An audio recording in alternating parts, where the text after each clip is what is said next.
जय हिंद, नमस्कार दोस्तों। संविधान और राज व्यवस्था की सीरीज में जो जीरो से हीरो की सीरीज चल रही है, उसमें ये हमारी अगली कड़ी है। हम पढ़ रहे हैं प्रस्तावना। प्रस्तावना में हमने कई सारी वीडियो पढ़ाई और आप उन सारे पार्ट को अगर देख के आप यहाँ आए हैं तो ठीक है, नहीं तो आप पुराने वीडियो में जाके सारे पार्ट को देखने का प्रयास करिए, तब ये चीजें और बेहतर समझ में आपको आने वाली है चीजें। तो अभी तक हम सत्ता के स्रोत देख चुके हैं और सत्ता के स्वरूप में हम संपूर्ण प्रभुत्व संपन्न, समाजवादी, पंथ निरपेक्ष, लोकतंत्रात्मक, गणराज्य, ये सारी चीजें समझ गए हैं। उसके बाद हम स्वतंत्रता को भी समझे, जो 5 तरीके की स्वतंत्रता की बात की गई और 3 तरीके की न्याय की भी बात हम समझ गए। आज हम जिस टॉपिक को देखने वाले हैं, जिस शब्दावली को देखने वाले हैं, वो है समता।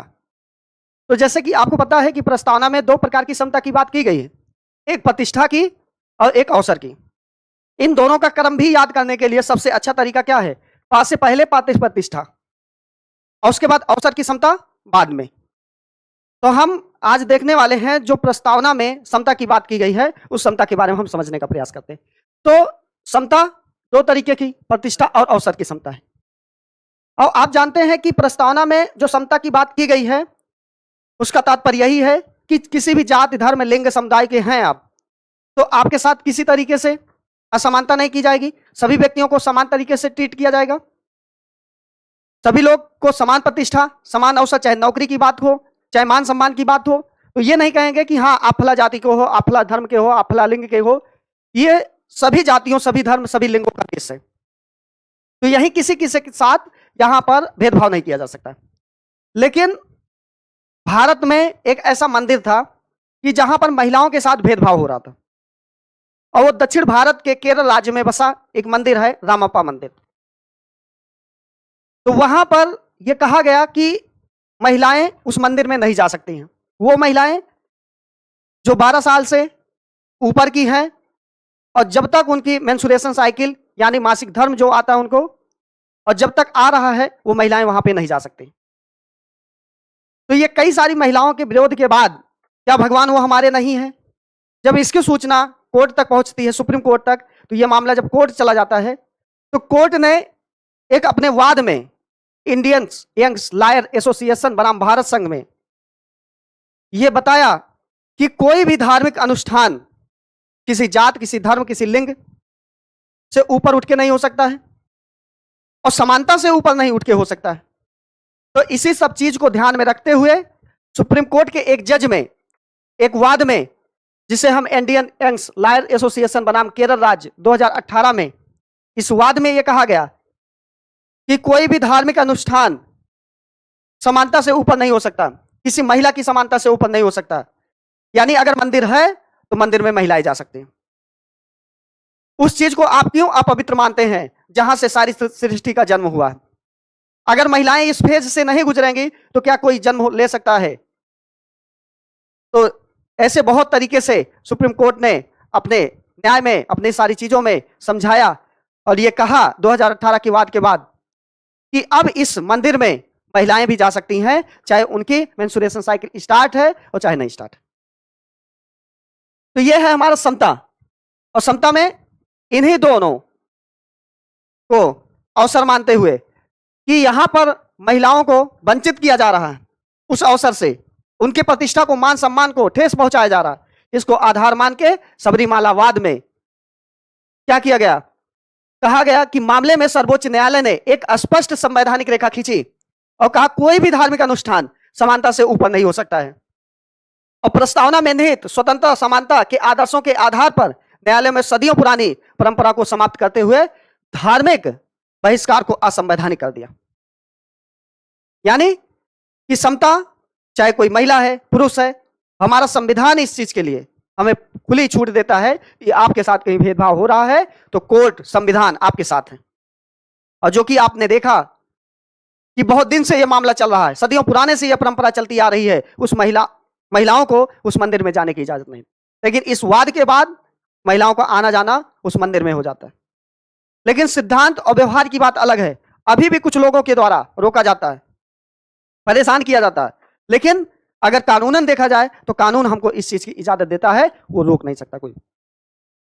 यही कोर्ट ने भी कहा कि किसी की समानता किसी धार्मिक अनुष्ठान से बढ़ के नहीं हो सकती। यानी पहले समानता लेके आइए, तब धर्म की बात करिए।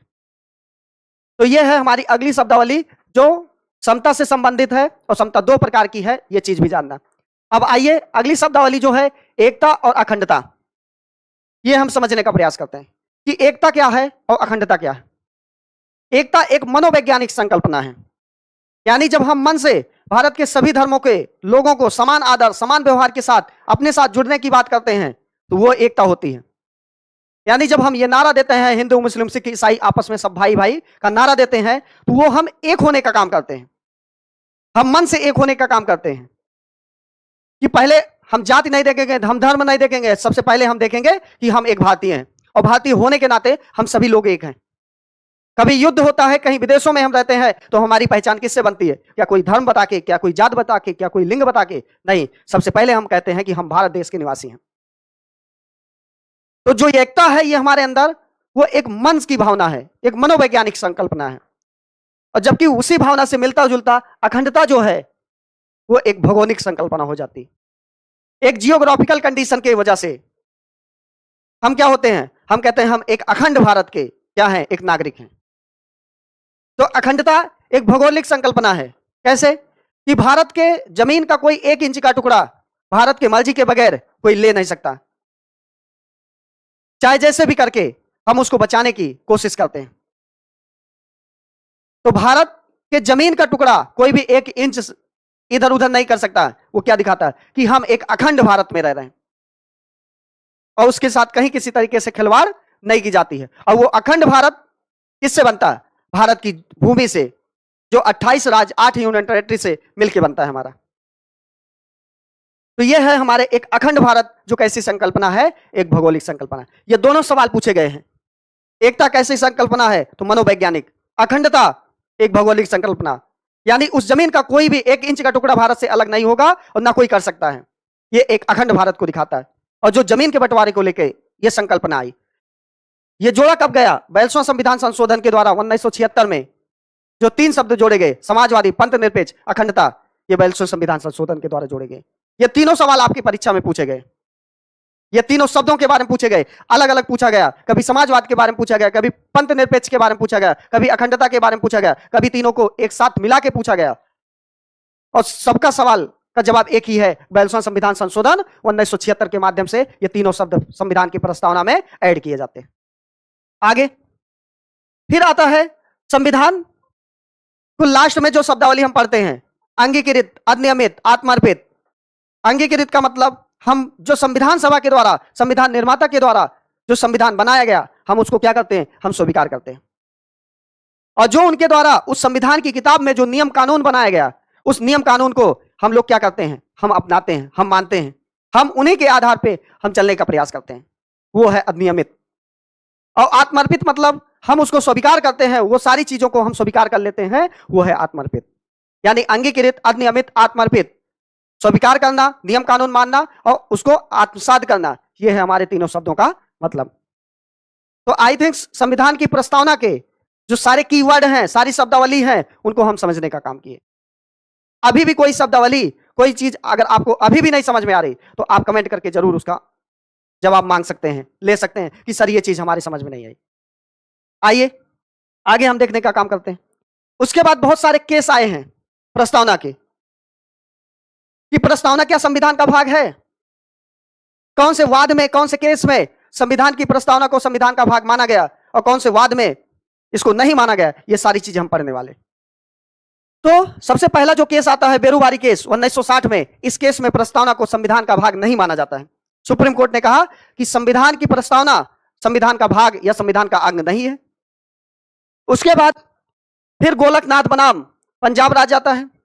इसमें जो उस समय के सुप्रीम कोर्ट के जज थे न्यायमूर्ति हिदायतुल्लाह ने कहा प्रस्तावना सरकार के अस्थायी कार्यों के सिद्धांतों के बारे में बताया गया, साथ ही साथ यह कहा गया कि प्रस्तावना असंशोधनीय है। यानी पूरे संविधान के बारे में एक संक्षिप्त व्याख्या हमारी प्रस्तावना करती है। लेकिन इस गोलकनाथवाद में जो 1967 में आया, इसमें कहा गया कि प्रस्तावना में संशोधन नहीं हो सकता है, यह चीज कहा गया। और उसके बाद केशवानंद भारती वाद या केस 1973 में, यही वो केस था जिसमें न सिर्फ संविधान की प्रस्तावना को संविधान का अंग माना गया, और इसमें कई सारे शब्दों को संविधान की मूल संरचना में भी शामिल किया गया और यहीं पर संविधान के मूल ढांचे का भी कॉन्सेप्ट दिया गया और यह भी कहा गया कि इसमें संशोधन करने की भी शक्ति दी गई है, लेकिन मूल ढांचे के सिद्धांत को, जो मूल ढांचे के सिद्धांत के अंतर्गत है, उनमें हम संशोधन नहीं कर सकते, उनको समाप्त नहीं कर सकते, उनको उसमें और चीजें जोड़ के हम उसको अच्छा और बेहतर बना सकते हैं, लेकिन समाप्त करने की अथॉरिटी नहीं है। ऐसा केशवानंद भारतीवाद 1973 में कहा गया। तो पहले बेरुबारी में कहा गया कि नहीं, यह संविधान का भाग ही नहीं या अंग नहीं है। फिर गोलकनाथ बनाम के में कहा गया 1967 में कि संविधान की प्रस्तावना में संशोधन नहीं किया जा सकता, लेकिन इसको सारे संविधान का सार या संक्षिप्त विवरण के लिए इसको हम इस्तेमाल कर सकते हैं, समझने के लिए संविधान को। जबकि केशवानंद भारती केस 1973 में कहा गया यह संविधान का भाग भी है, मूल ढांचे का सिद्धांत दिया गया और साथ ही साथ यह भी कहा गया कि संविधान के मूल ढांचे में परिवर्तन नहीं हो सकता है, उसको समाप्त नहीं किया जा सकता, लेकिन नई नई चीजें जोड़ के उसको और बेहतर और अच्छा बनाया जा सकता है। तो ये सारी चीजें आई 1973 में। भारतीय जीवन बीमा केस 1995 में फिर से वही बात सुप्रीम कोर्ट अपनी रिपीट करता है कि प्रस्तावना संविधान का अंग है, इसमें संशोधन किया जा सकता है, या एक लाइन में कहें कि 1973 के केशवानंद भारतीवाद को फिर से अपने शब्दों को रिपीट करता है सुप्रीम कोर्ट। अगला, फिर हम प्रस्तावना के महत्वपूर्ण तथ्य को पढ़ने वाले हैं कि ये तथ्य हमारे परीक्षा के लिए बहुत इंपॉर्टेंट हो जाते हैं, सीधे सीधे सवाल यहां से पूछ लिया जाता है। तो पहला तथ्य क्या है? आंशिक संविधान कब लागू हुआ? 26 नवंबर 1949 को। जैसे कि आपको पता है कि जब हमारा संविधान बना और संविधान 26 नवंबर 1949 को जब बना, तो उस तिथि को यादगार बनाने के लिए आंशिक संविधान लागू किया जाता है 16 आर्टिकलों के साथ। तो यह सवाल पूछा गया और इसी को हम विधि दिवस के रूप में मनाते हैं। सामाजिक न्याय सहकारिता मंत्रालय के द्वारा अधिसूचना जारी करने के बाद हम 2015 से हम क्या कर रहे हैं? हम विधि दिवस मनाने का, संविधान दिवस मनाने का काम कर रहे हैं। अगला फैक्ट क्या पूछा जाता है कि पूर्ण संविधान 26 जनवरी 1950 को लागू कर दिया जाता। क्योंकि आप जानते हैं कि भारत में पहला स्वतंत्रता दिवस 26 जनवरी 1930 को रावी नदी के तट पे मनाया गया था। उस डेट को यादगार बनाने के लिए हम अपना संविधान 26 जनवरी 1950 के दिन ही लागू करते हैं, ताकि वो डेट, प्रथम स्वतंत्रता जो डेट मनाए थे हम, जिस तिथि को, वो तिथि हमेशा हमारे दिलों में रहे। अगला, संविधान की प्रस्तावना में 4 देशों का उल्लेख है, यानी कि जब प्रस्तावना का विचार की बात आती है तो हम ये कहते हैं अमेरिका से लिया गया। जब प्रस्तावना में भाषा की बात आती है तो हम कहते हैं ऑस्ट्रेलिया से लिया गया। जब प्रस्तावना में स्वतंत्रता, समानता, बंधुत्व, भाईचारा की बात आती है तो हम ये कहते हैं ये फ्रांस से लिया गया। जब हम कहते हैं न्याय कहां से आया है तो हम कहते हैं सोवियत संघ से लिया गया 1917 की क्रांति से। ये सारी चीजें हम पढ़ चुके हैं, लेकिन वन लाइनर फैक्ट के आधार पर बहुत सारे सवाल हमारे परीक्षा में पूछ लिए जाते हैं। तो ये सारी चीजें हैं, विचार अमेरिका से, न्याय सोवियत संघ से, बंधुत्व, स्वतंत्रता, समानता फ्रांस से, भाषा ऑस्ट्रेलिया से। ये सारी चीजें हमारे तथ्यात्मक ज्ञान में, ये सारी कहीं ना कहीं किसी ना किसी परीक्षा में ये सारे सवाल पूछे गए। हम उनको एक जगह कंपाइल करके आपको तथ्यात्मक तरीके से ये सारी चीजें दे रहे हैं। उसके बाद के.एम. मुंशी ने इस प्रस्तावना को जन्मपत्री के रूप में या कुंडली के रूप में कहा कि जिस तरीके से हमारे जीवन का सारा सार एक जन्मपत्री में, कुंडली में लिखा रहता है, उसी तरीके से पूरे संविधान का सार या जन्म कुंडली या जन्मपत्री क्या है, तो वो संविधान की प्रस्तावना है। यह चीज समझिए। आगे, पंडित ठाकुरदास भार्गव ने प्रस्तावना को पूरे संविधान की आत्मा कहा। और यहीं पे सवाल आता है कि डॉक्टर भीमराव अंबेडकर ने किसको संविधान की आत्मा कहा? तो आर्टिकल 32, जब आपको मौलिक अधिकार पढ़ाएंगे तो उस मौलिक अधिकार के समय हम बताएंगे आर्टिकल 32 को डॉक्टर भीमराव अंबेडकर ने पूरे संविधान की आत्मा कहा। क्योंकि मौलिक अधिकार के हनन के बाद 5 तरीके की रीट की बात की गई है, जिसके माध्यम से आप अपने अधिकार को सुरक्षित रख सकते हैं, चाहे परमादेश के माध्यम से, चाहे बंदी प्रत्यक्षीकरण के, चाहे अधिकार परीक्षा, चाहे उत्प्रेषण, चाहे पदच्छेद के माध्यम से। बहुत अच्छे से समझेंगे, लेकिन इन दोनों में अंतर समझिए। बच्चे यहां गलती करके चले आते हैं। अगर ऑप्शन में डॉक्टर भीमराव अंबेडकर रहता है तो कई सारे बच्चे गलती करके आए हैं, क्योंकि हम ऑफलाइन क्लास में पढ़ाते हैं, जब टेस्ट लेते हैं तो बच्चे टिक करके आते हैं। तो दोनों में अंतर समझिए कि आर्टिकल 32 को ही डॉक्टर भीमराव अंबेडकर ने पूरे संविधान की आत्मा कहा, और संविधान की आत्मा को पंडित ठाकुरदास भार्गव ने किस चीज को कहा? प्रस्तावना को कहा। अगला, संविधान का पहचान पत्र कथन किसके द्वारा दिया गया? एन.एन. पालकीवाला ने दिया गया कि संविधान की पहचान जो बनती है वो किससे बनती है? वो हमारे प्रस्तावना से ही बनती है। उसके बाद संविधान की कुंजी या की नोट्स किसने कहा? तो गजेंद्र गडकर ने कहा। उसके बाद प्रस्तावना को की नोट किसने कहा? सर अर्नेस्ट वार्कर ने कहा।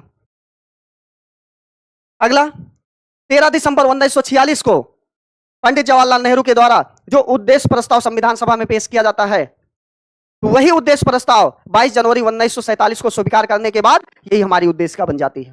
तो यह सवाल पूछा गया किसके द्वारा पेश किया गया? तो पंडित जवाहरलाल नेहरू के द्वारा। कब पेश किया गया? 13 दिसंबर 1946 को। कब स्वीकार किया गया? 22 जनवरी 1947 को। ये तमाम फैक्ट हैं जो आपके परीक्षा में सीधे सीधे पूछ लिए गए। अगला, प्रस्तावना के महत्वपूर्ण तथ्य में और क्या क्या चीजें पढ़ने वाले? संविधान निर्माता की सबसे ज्यादा दृष्टिकोण कहां पे झलकती है, कहां दिखाई देता है? तो संविधान की प्रस्तावना में दिखाई देता है। यह भी आपके परीक्षा का ही सवाल है। प्रस्तावना न्यायालय द्वारा अगर आपसे पूछे कि क्या परिवर्तनीय है, आप बताइए परिवर्तनीय नहीं है। परिवर्तनीय अपरिवर्तनीय का मतलब इतना है कि जब कोई चीज जो लिखी गई संविधान में अगर वो मिल रही है तो वो परिवर्तनीय है, नहीं मिल रही है उसके लिए हम कोर्ट नहीं जा सकते, तो कहने का मतलब अपरिवर्तनीय। अगला, संविधान दिवस जो मनाया जाता है 26 नवंबर को, जिसकी अधिसूचना सामाजिक न्याय अधिकारिता मंत्रालय के द्वारा 2015 में की गई, ये सारी चीजें हम बता चुके हैं।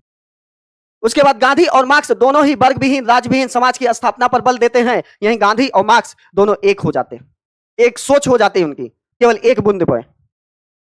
उसके बाद प्रस्तावना में अभी तक कुल कितनी बार संशोधन हुआ है? कुल अभी तक एक बार संशोधन हुआ, जिसके तहत 3 शब्द जोड़े गए, समाजवाद, पंथ निरपेक्ष, लोकतंत्र, अखंडता शब्द जोड़े गए।